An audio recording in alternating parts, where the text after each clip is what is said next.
ज्ञान विज्ञान कार्यक्रम सुनने वाले सभी दोस्तों को सुनील आशु का नमस्कार। दोस्तों, आज हमारी बातचीत का विषय रहेगा 5G मोबाइल टेक्नोलॉजी, और इस विषय पर जानकारी देने के लिए स्टूडियो में हमारे मेहमान हैं NIT कुरुक्षेत्र के director doctor BV Ramana Reddy. Doctor साहब, स्टूडियो में स्वागत है आप। ऑल इंडिया रेडियो के सारे श्रोताओं को और सुनील जी को मेरा नमस्कार। सबसे पहले तो डॉक्टर साहब, हमारे सुनने वालों को आप बताएं क्या है ये टेक्नोलॉजी, किस तरह से लागू होगी, किस तरह से उसका फायदा है, किस तरह से उसका नुकसान है, ये हम आज आपसे जानने की कोशिश करेंगे। तो सबसे पहले आप हमारे सुनने वालों को 5G के बारे में बताएं कि ये 5G जो टर्म है ये क्या है। जी जो टर्म यूज किया जाता है उसको जनरेशन कहते हैं जी।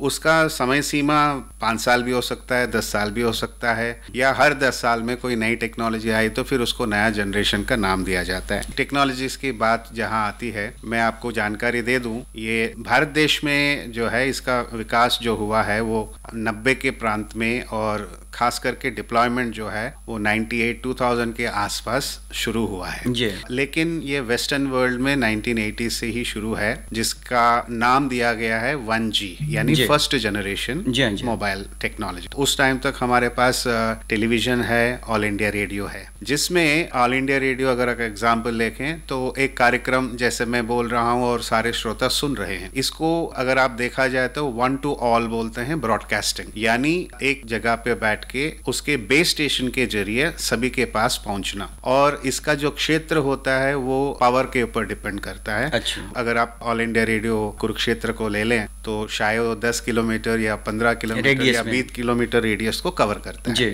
तो अगर आप मोबाइल भी देखें तो मोबाइल भी ऐसे ही एक विज्ञान है, एक आविष्कार है, और ऑल इंडिया रेडियो और उसमें जो बारीकी से देखा जाए तो ये जो ब्रॉडकास्टिंग मॉडल है उसको हमने पर्सनल कम्युनिकेशन बना दिया। अच्छा जी। पर्सनल का मतलब होता है कि मैं आपसे बात करूं और आप भी मेरे से बात करें या किसी और से भी बात कर सकते। अभी वो मोबाइल विकसित ऐसा हुआ है जैसे रेडियो आपके हाथ में साधन था, अब हाथ में रेडियो जैसी साधन है, लेकिन वो आपके पास आवाज भी आएगा और आप अपनी आवाज दुनिया को सुना भी जा सकते। टू वे है दोनों तरफ। It's a two way communication model. ये दोनों में डिफरेंस है। अगर आप देखें तो हमारी पूरी विश्व की अगर आप कितने मानव है तो 8 बिलियन लोग हैं, तो इनको अगर हम पर्सनल कम्युनिकेशन देना है तो हमारे पास एक ऐसी प्रक्रिया होनी चाहिए जिसमें हम इतने लोगों को एक साथ एक दूसरे से बात करने की एक प्रावधान करनी चाहिए, जोड़ सके, जिसका नाम है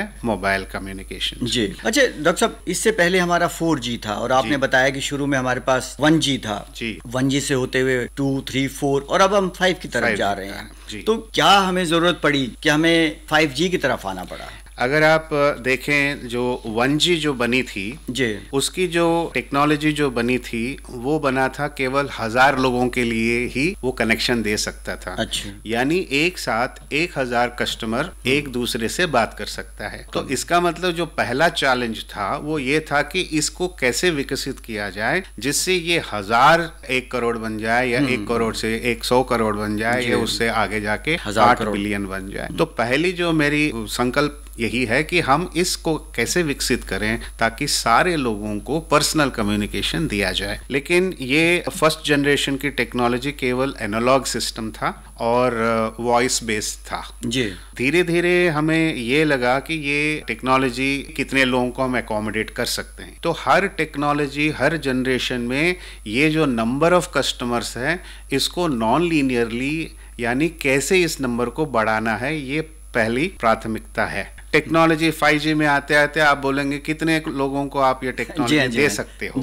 तो उसमें हम बोलेंगे कि टेक्नोलॉजी नंबर वाइज जो है आज के डेट में हम सारे कस्टमर्स को कनेक्ट कर सकते हैं, जो कि पहले नहीं था 5G के जरिए। हाँ, आज के डेट में देखो एक आदमी के पास एक नहीं है, 2-3 कनेक्शन है। हाँ जी, हाँ जी। तो इसका मतलब ये केवल वहां तक नहीं सीमित है। दूसरा, जैसे मैंने कहा है कि 1G एनालॉग टेक्नोलॉजीज पे काम करता था और 5G 2G से लेके 5G आज के डेट में सारे डिजिटल टेक्नोलॉजीज पे काम होता है। तो डिजिटल टेक्नोलॉजीज में जाने का सबसे बड़ा फायदा ये रहता है कि हमारी जितनी भी नेटवर्क कैपेबिलिटी है उसको हम एफिशिएंटली यूटिलाइज कर सकते हैं। पहले मानो कि मैंने एक रास्ता बनाया, वो एक ही के लिए निश्चय कर लिया जी, अब वही रास्ता मैं 100 लोगों को दे सकता हूँ। जी हाँ जी हाँ जी। लेकिन उसमें हम क्या चेंज करते हैं, या तो टाइमिंग चेंज करते हैं कि कब आप यूज करोगे जी, या फिर उसकी कोड चेंज करते हैं। तो दोनों में डिफरेंस ये है, पहला जो बोला उसको बोलते हैं एम्प सिस्टम।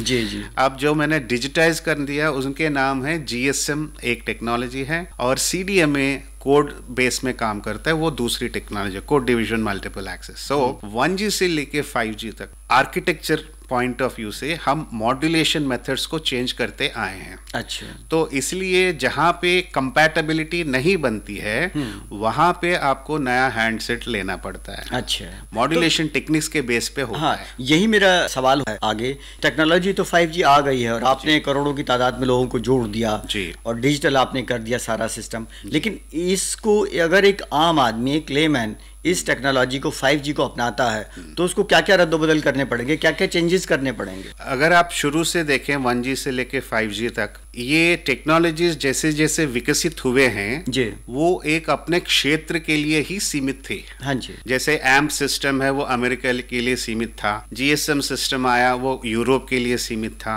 CDMA आया तो और क्षेत्र के लिए सीमित था, और 2G और 3G टेक्नोलॉजीज का कंपैटिबिलिटी नहीं है, यानी CDMA टेक्नोलॉजीज का GSM से थोड़ा सा तालमेल नहीं बैठता है, अलग मॉड्यूलेशन मेथड्स है, तो इसलिए हमें हैंडसेट ही बदलना पड़ा। 2G में आपने सिम कार्ड का यूसेज देखा किया, जैसे CDM में आया वो कॉन्सेप्ट सिम एम्बेडेड था, उसी के साथ एम्बेड कर दिया गया। तो ये जो चेंजेस हैं इसकी वजह से भी हमें हैंडसेट बदलना पड़ता है। दूसरा, इनको संचालन के लिए हम जो तरंग इस्तेमाल करते हैं उसको बैंडविड्थ के नाम से हम लोग नापते हैं। इसका मतलब सीधा सीधा ये होता है कि आज के डेट में मुझे वॉइस के साथ साथ डेटा ट्रांसमिशन अवेलेबिलिटी, जैसे आपका जो SMS से शुरू हुई थी बात, आज SMS से लेके आपको सारी किताब भी एक जगह से दूसरी जगह की भेजने की बात हो रही है। जैसे ट्रांसपोर्टर के माध्यम से बताऊं तो ट्रांसपोर्टर क्या करता है, चीजें एक जगह से दूसरे जगह पे ले जाता है। वो साइकिल भी हो सकता है, कार भी हो सकता है, घरेलू सामान हो सकता है, कुछ और भी हो सकता है। अभी 5G में एरोप्लेन आ गया है। हाँ जी। इसका मतलब ये है, एक तो जैसे जैसे 1G से 5G तक आप इवैल्यूएशन करेंगे स्पीड बढ़ गया है। स्पीड बढ़ने का मतलब है बैंडविड्थ बढ़ा है। अच्छा। दोनों एक दूसरे से रिलेटेड है। जैसे लेटेंसी बोलते हो आप, लेटेंसी मतलब कितना टाइम में आप पहुंचाएंगे, डिले कितना हो रहा है। डिले कम करने का मतलब है बैंडविड्थ बढ़ाना। जैसे बैंडविड्थ बढ़ा दिया, इसका मतलब आपको एक हाथी दे दिया सारे सामान ले जाने के लिए, तो हाथी जब दे दिया है इसका मतलब उसकी खपत भी ज़्यादा है, यानी एनर्जी भी ज़्यादा चाहिए होगा, और उसको इस्तेमाल करने के आपके पास स्रोत भी होने चाहिए, जैसे वॉइस, वीडियो, डेटा, तीन चीज़ें अलग अलग है। अब हमने क्या किया, 3G में आते आते वॉइस, डेटा जो आप कंप्यूटर 1 से कंप्यूटर 2 में भेजते थे, तो ये तीनों चीजें अब हमने 3G में आते आते इंटीग्रेट करना शुरू कर दिया। यानी आपको हम टेलीफोन भी दे सकते हैं, आपको हम जो है वीडियो मॉडल भी दे सकते हैं, और आपको हम डेटा ट्रांसफर भी कर सकते हैं। ये 3G तक आते आते हो गया है। अब आप 4G में आए हैं। 4G में और क्या चाहिए, जैसे इंसान की भूख हर दिन जैसे बढ़ता जाता है नई चीज नई खोज के लिए, अभी आपके पास जो लिमिटेशन थे ईच जनरेशन में, बैंडविड्थ की लिमिटेशन थी, distance of coverage, radio coverage बोलते हैं, उसकी लिमिटेशन थी, या नंबर ऑफ कस्टमर्स की लिमिटेशन थी। तो इन चीजों को हम एक एक करके आगे बढ़ने की कोशिश कर रहे हैं। रिक्वायरमेंट बढ़ता है, तो टेक्नोलॉजी उसको देखता है कि आपकी रिक्वायरमेंट आने वाले समय में क्या हो सकता है। तो अब ये जो 5G आया है डॉक्टर साहब, ये क्या हमारी तमाम ज़रूरतों को पूरा करेगा? स्पीड भी है, इंफॉर्मेशन भी है, डाटा भी है, वॉइस भी है, और इसमें तेजी आएगी, या ये जो 4G वाले जो सेट हैं खास तौर पे, क्या इनको चेंज करना पड़ेगा? पूरे विश्व में एक ही तरह का टेक्नोलॉजी अपनाएं, जो कि संभव मुश्किल है, लेकिन कोशिश जारी है।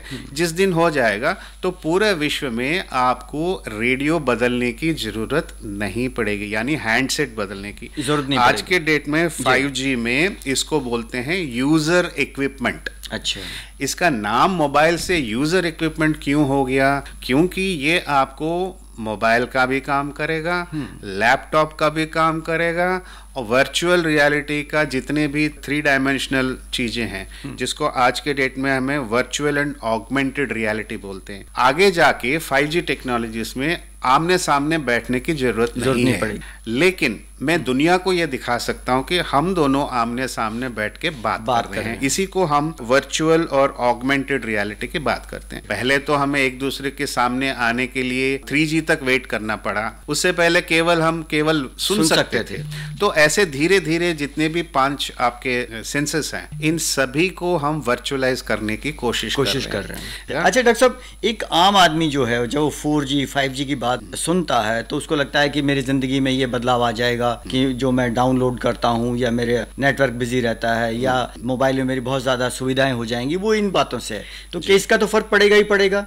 लेकिन अगर हम इसको बहुत ही विराट रूप में, बहुत ही विस्तृत रूप में अगर हम देखें तो 5G आने के बाद हमारे देश में हमारी अर्थव्यवस्था है, हमारी टेक्नोलॉजी है, हमारा एक सोशल लाइफ है, जो जीवन है हमारा, किस किस तरह से उसमें बदलाव आएंगे, सकारात्मक और नकारात्मक? जी। जैसे आज जो है हम गति शक्ति की बात कर रहे हैं। हाँ जी। गति शक्ति में क्या चाहते हैं कि एक साइकिल से लेके शिप के बीच में हाँ जी अनुसंधान ऐसे करें ताकि कहीं डिले ना हो, चीजें जो है जल्दी से एक जगह से। ऐसे ही दुनिया में जितनी भी नेटवर्क्स हैं उनको हम सीमलेस बोलते हैं, यानी आपको पूछने की जरूरत नहीं है, नेटवर्क अपने आप डिसाइड कर लेगा कि आपकी बात किस रूप में पहुंचाने से जल्दी से पहुंच जाएगा।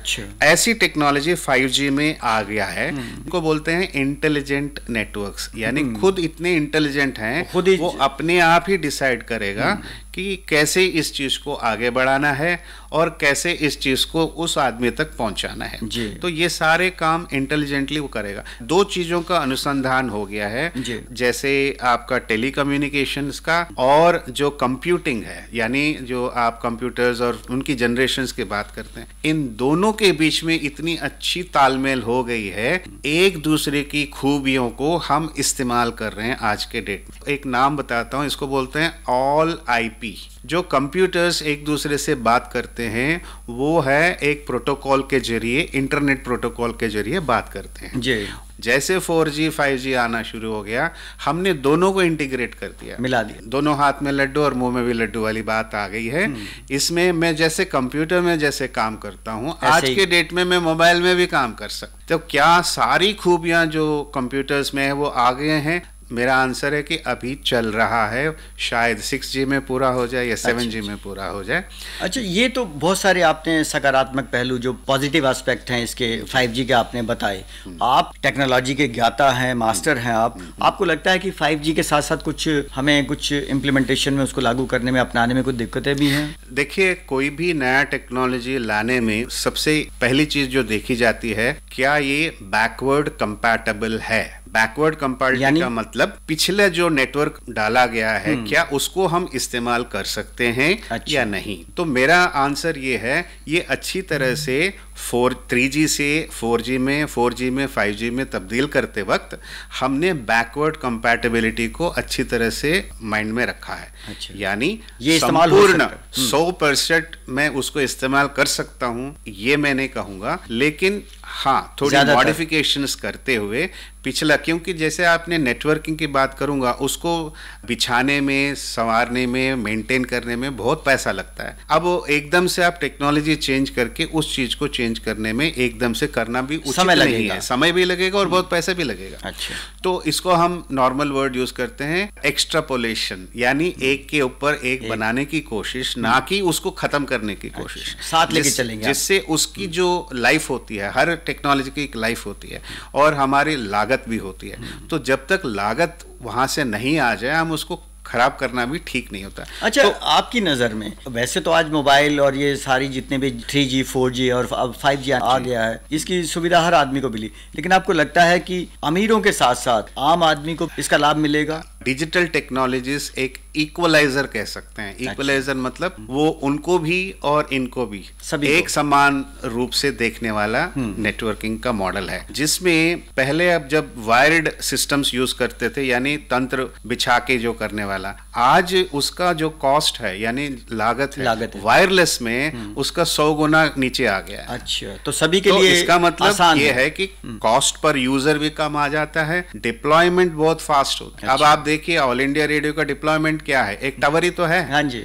आपने कहीं राइट ऑफ वे ये सब तो नहीं किया। नहीं। ऐसे ही जितना हम इसको जितनी तेजी से लागू कर सकते हैं वो वायरलेस में ही हो सकता है, वायर्ड में नहीं हो सकता। जो मेरा आखिरी बात ये है, ये सिटीज के लिए जितना इस्तेमाल हो सकता है उससे भी बेहतर मैं कहता हूँ कि आज विलेजेस और लोअर तबके लोग के लिए भी यूज किया जा सकता है। अच्छा डॉक्टर साहब, इसके 5G के आने के बाद जितने भी हमारे क्षेत्र हैं, जितने हमारे एरियाज हैं, सबको लाभ पहुंचेगा। हम यहाँ पर आपसे ये जानना चाहते हैं कि इंडस्ट्री में, हमारी इकोनॉमी में क्या फर्क पड़ेगा इसके आने से? जैसे आप कहना है नेशनल हाईवेज क्रिएट करना है, इसमें भी हम बोलते हैं कम्युनिकेशंस के माध्यम से भी सुपर हाईवेज की हम बात करते हैं। तो इसका मतलब ज्यादा बैंडविड्थ जैसे ही दिया सुपर हाईवेज बन गए। सुपर हाईवेज का मतलब क्या है? वॉल्यूम ऑफ डेटा, यानी आप कितना माल एक जगह से दूसरी जगह तक, ये वो वाला हिसाब है। यानी 5G में वो सब कैपेसिटी है? बिल्कुल है। उसके मैं आगे आपको कहूंगा कि आपके जो कार्स हैं, जो आपके ट्रेन मूवमेंट्स हैं या बस मूवमेंट्स हैं या शिप मूवमेंट्स हैं,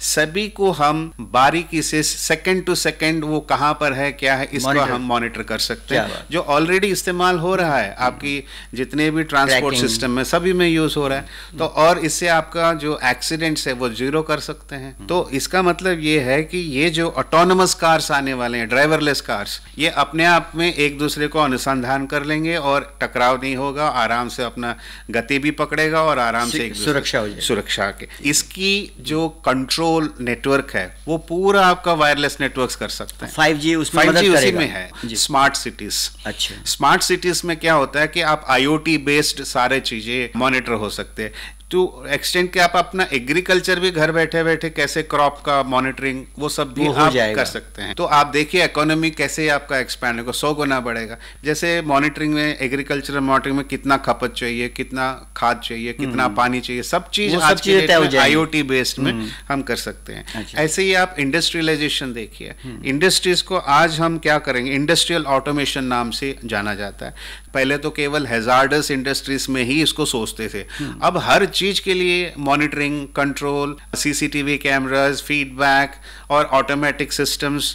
जैसे आप घर बैठे बैठे, उल्टा बोलता हूँ, ऑफिस में बैठे बैठे घर का किचन चला सकते हो। अच्छा अच्छा। या आप ऑफिस ही अपने कार में चला सकते हैं। तो अब देखो कैसे दुनिया बदलने वाली है। डॉक्टर साहब, यहाँ पे ये सवाल आता है कि भारत जैसे देश में जहाँ बहुत बड़ी पॉपुलेशन है, रोजगार की जरूरत है, तो वहाँ तो ये 5G इन तमाम चीजों को, रोजगार को कम कर देगा। जैसे टाइपराइटर था, तो आज टाइपराइटर कौन इस्तेमाल करता है? जॉब का जो टाइप चेंज हुआ है, स्वरूप चेंज होता है, लेकिन वाकई में जॉब्स खत्म करने वाली बात नहीं है। अच्छा डॉक्टर साहब, 5G का क्या भविष्य देखते हैं? जैसे अभी हमने कहा कि पॉपुलेशन ही हमारे लिए एक बड़ी शक्ति है जी। और उसके साथ साथ आप ये सोचो कि इन सभी को एक दूसरे से अनुसंधान करने से हमारी नॉन लीनियरली इकोनॉमी भी बढ़ेगा, नॉलेज भी बढ़ेगा। और आज के डेट में चैट GPT आ गया। अब आप देखिए कि मैं अगर आपसे कुछ बात करूं, उससे पहले बच्चा जो है चैट GPT में यही क्वेश्चन पूछेगा तो इससे बेहतर आंसर्स मिल जाएंगे उसे। तो मतलब आपकी दुनिया